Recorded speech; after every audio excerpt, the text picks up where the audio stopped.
இன்றைக்கி டே 51 of consistency challenge. ரேண்டமாக நான் ஹேண்ட் ஸ்டாண்ட் புஷ்அப் பண்ணுறேன்னு சொல்லியிருந்தால, இப்போ என்னால் ஒவ்வொரு அட்டம்ப்ட்லையும் ரெண்டு கவுண்ட்ஸ் பண்ண முடியுது. அந்தளவுக்கு இம்ப்ரூவ்மெண்ட். கொஞ்சம் டீப் இறங்க தான் செய்கிறேன். கேப்பில் அப்பப்போ ஹேண்ட் ஸ்டாண்ட் பண்ணிகிட்டு இருந்தேன். அதுக்கப்புறம் ஸ்டாடலும் பண்ணேன்.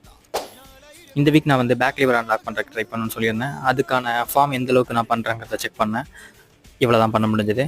அதுக்கப்புறம் இது இம்ப்ரூவ் பண்ணுறதுக்காக டூ பார், அதுக்கப்புறம் கிராண்ட் சர்க்கிள்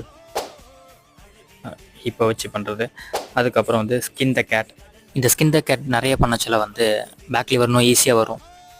ஹிப்பு அண்ட் ஷோல்டர்லாம் ரொம்ப ஸ்ட்ராங்காக இருக்கணும். அதனால் இந்த எக்ஸசைஸ் ஃபாலோ பண்ணியிருந்தேன். அதுக்கப்புறம் லூம்பர் எக்ஸ்டென்ஷன், அதுக்கப்புறம் நார்மல் பிளாங்க், அதுக்கப்புறம் ட்ராகன் ஃப்ளாக். இதெல்லாம் பண்ணி முடிச்சுட்டு புல் ஒர்க் அவுட் ஸ்டார்ட் பண்ணேன். அதை என்னென்ன பண்ணேங்கிறத நான் கேப்ஷனில் மென்ஷன் பண்ணுறேன். ஸோ மறக்காமல் கேப்ஷன் செக் பண்ணிட்டு என்ன ஃபாலோ பண்ணிடுங்க. Bye bye.